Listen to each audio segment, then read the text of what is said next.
Okay, I want to weigh in on the Olympics.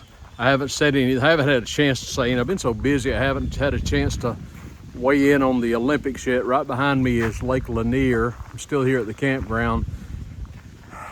It's beautiful, but I'm telling you, it has been raining. I'm looking for an arc. I've never seen, it's just been incredible. Rain, thunderstorms, lightning. It's the same back in Alabama. I was talking with Marina. It's the same over there. It's just the same system, I suppose. It's incredible. There have been pockets of nice weather. Otherwise, it's rainy. Right now, I've got a break, which is why I'm down here. I've been in the camper pretty much, well, most of the afternoon, I suppose. It's just been relentless. But I got a break now, so I wanted to come down by the lake and gather my thoughts and address the Paris Olympics, particularly the opening ceremony, which I'm sure you've heard a lot about. I didn't see them live. I like the Olympics, I suppose, probably the summer more so than the winter. I used to watch the Olympics. I can remember my first Olympics. The first Olympics I remember were the 72 games in Munich. And the Olympian that sticks out in my mind the most was Mark Spitz. Anybody remember Mark Spitz, the swimmer? He was incredible. I think he won, 8 gold medals or something like that. And he held all these records for a long time until Mr. Phelps, Michael Phelps, came along. I think he won 12. He's just a freak of nature. I don't know where he is. I don't know if he's in the Olympics now or not. I doubt he is, because he's been in the Olympics for the last 2 or 3 Olympics. But anyway, not to get sidetracked. So I have seen the videos of the opening games. I've seen some videos of the opening ceremonies of the Paris Games. And I was, you probably know what I'm talking about, and I was utterly appalled at what I saw. And I think a lot of you will undoubtedly know what I'm talking about. It was just sickening to me, utterly sickening. And my conclusion when I first saw this debacle was that it was an absolute insult toward Christians. This depiction of what I believe was a depiction of the Last Supper in the most vulgar terms imaginable. It was just despicable. It was disrespectful, to say the least. It was vulgar. It was just hideous. There's like nothing sacred anymore. It's like you can't let your children sit in front of a television set because of what may come across the screen. You just can't do it anymore. Nothing is safe, it seems, anymore. You would think that you could sit in front of a TV and watch the Olympics, for heaven's sakes, with your kids, but I guess that you can't even do that anymore. Lord knows I can't watch Disney anymore. You know Disney owns The View. But again, not to get sidetracked, certainly I wouldn't let anybody watch that nonsense.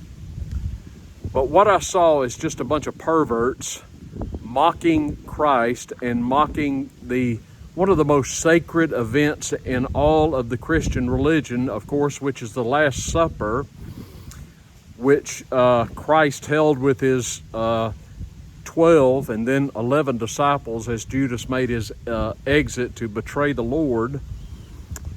But the Last Supper we see in the Orthodox Church, we see depicted in icons, and it's a holy event for us, for every Christian. It is a holy and sacred event. It is the night of the betrayal of Christ, just before he was crucified, which precluded, of course, Easter or Pascha.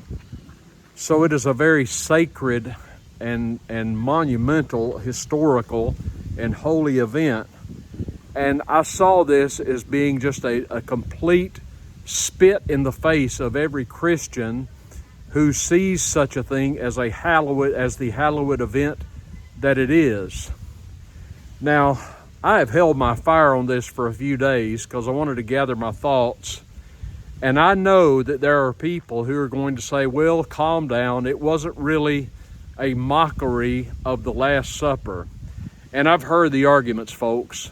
I try to keep kind of an open mind if I can. And I know there are people that would say that this was not a mockery of the Last Supper, that it was basically a depiction of what is called Bacchanalia, which of course is an old Roman festival. What is Bacchanalia? Bacchanalia was originally a Roman festival. It was basically an orgy. It was a perversion. It was an event which celebrated all sorts of sexual debauchery and lewd behavior and presented it as somehow normal and acceptable. But it isn't to me. Now, I want you to know, before I get back to that, I want you to know I'm not a prude, but I was raised basically by Ozzie and Harriet, if you know what I mean. Leave it to Beaver. My parents were upstanding citizens in Georgia, just good, hard-working, salt-of-the-earth American people. My father was a military veteran of the Second World War. My mother was a homemaker. She had been a telephone operator in her earlier years. You know, the old telephone operators. But I was raised in this environment. I was taught right from wrong. I was taught good from evil. I was given a solid moral compass and a right upbringing, and I was punished when I was bad. I was rewarded when I was good. I was taught the difference in right and wrong. And as I grew, I had these values instilled within me of decency and honor and fair play. I haven't always lived up to them, but I've always known the difference in right and wrong. I've always known the difference in what is moral and what is immoral. I've always tried to be somewhat well-mannered and to treat people with respect and not to be insulting to other people if I could. But this was a total insult, particularly as I would maintain, to Christians. And this notion that this was just a depiction of the Bacchanalia festival, I don't buy it. I call bullshit on it, quite frankly. I don't think it's right at all. I believe it is exactly what so many Christians are saying it was.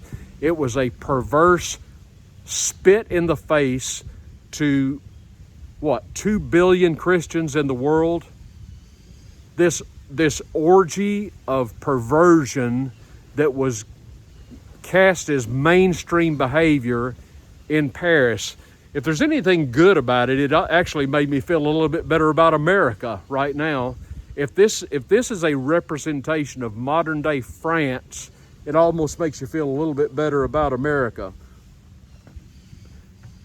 I would add to that, if this was not a mockery of Christians, then don't you think that the organizers would have immediately made it clear that, hey, look, this is a Bacchanalia reenactment.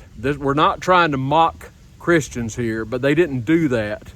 They had a scene where they had this dais of perverts who were basically recreating the painting that you have normally seen, or the icon that you have seen of Christ and his disciples seated at the table where the Last Supper was held in the upper room. As you undoubtedly, it's a very famous painting. It's been done many times, and undoubtedly you've seen an image of this. And no matter if you are a Christian or you are a religious person of some sort, I don't think that you could disagree that this is simply unacceptable. And I'm going to tell you something else, folks. Of all the major world religions, nobody gets sand kicked in their eyes more so than Christians, and that's just a fact. And I'm going to tell you this. If they had done something like this insulting, degrading display, if they had done this toward Muslims, Paris would be on fire right now, and you and I both damn well know it. The Muslims would not stand for this, and they would react violently, as they often do. I'll tell you another reason why it is so perverse. I'm going to tell you what Mitt Romney tweeted about the Olympic opening ceremonies. Pierre Delecto, as he has been known in the past on Twitter, X. Good old Mitt the Pious, the Mormon senator from Utah and failed would-be presidential candidate who lost to Barack Obama in 2012. This is what he tweeted, and I quote, "The Paris 2024 opening ceremony showcased the world's most beautiful city, imaginative, inventive, and memorable. The performance by Celine Dion touched hearts. She epitomized the Olympic spirit with her determination, courage, and incomparable talent," end of quote. Not a peep about the debauchery and the insult to Christians with the depiction of the Last Supper in this display from Mitt the Pious. Oh, this clean-cut, upstanding model citizen, this Mormon out of Utah.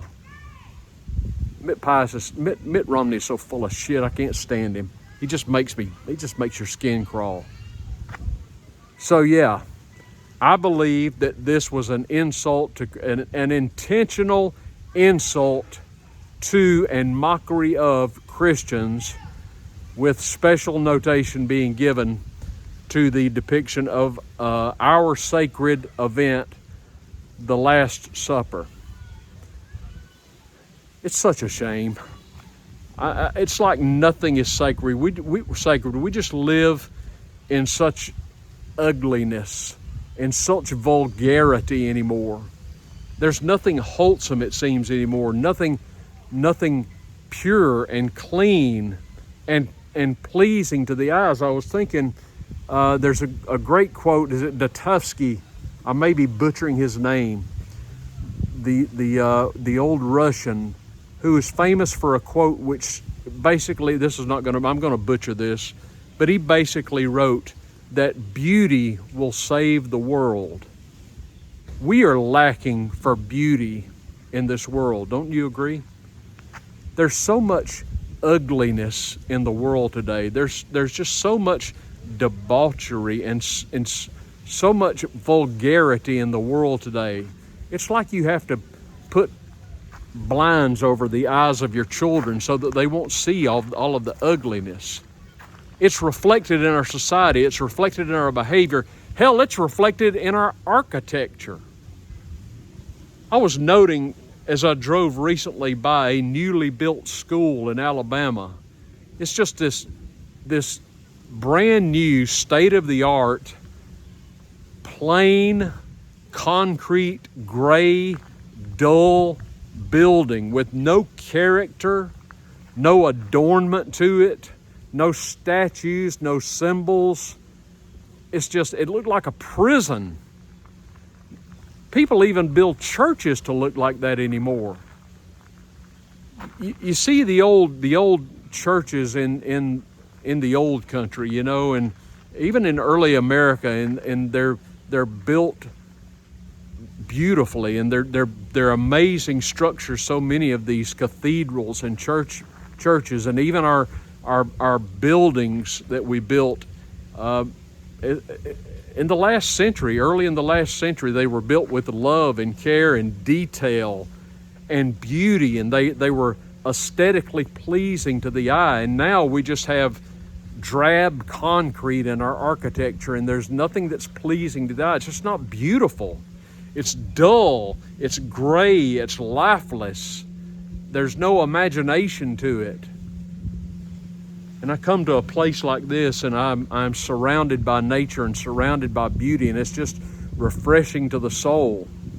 Now, I want to challenge you to get out in nature. Go for a hike. Go and just look at beautiful things. Pursue beauty. Pursue wholesomeness. Pursue that which is lovely and pleasing. and lifts your soul and lifts your spirit. This wretched, perverse, orgy-like celebration did nothing but fill me with disgust because it was so ugly.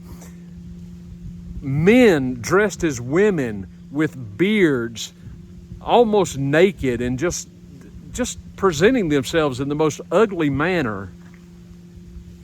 God, it's so base. It's so devoid of beauty. It appeals to the lowest common denominator. It makes men like animals. We need beauty. We need a revival of beauty. We need a revival of beautiful architecture. We need a revival of wholesome fashions and just beautiful things and wholesome things. We should want our children to see beauty and lovely things. Men need to act like men, and women need to act like women, and they need to dress appropriately. Do I sound like a prude? I'm sorry, but that's how I feel.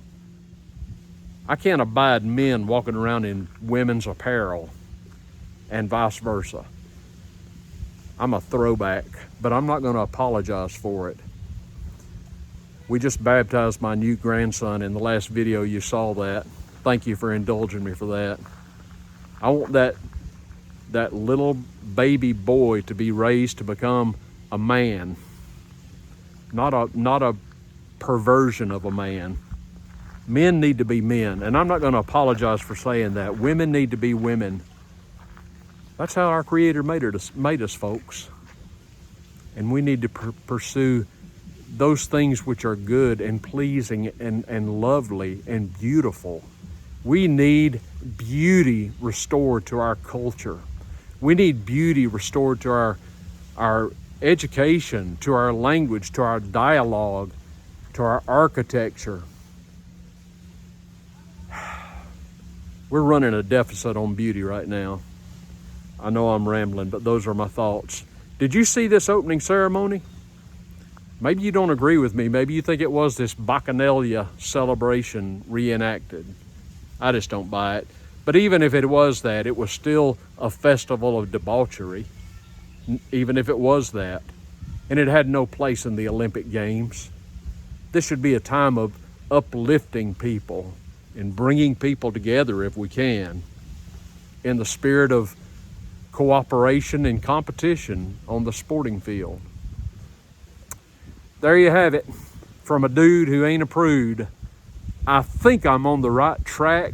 I know how to have fun, and I know how to enjoy things and promote things that are beautiful and good and wholesome and don't degrade us and make us like animals. Listen, give me your comments down below. I'd love to hear what you have to say. Make sure you like this video, share this video, subscribe to the old Triple T channel. I gotta head back to Alabama and get back on the grind. Everybody have a great day. This is Trailer Trash Tim. Have a beautiful day, everybody.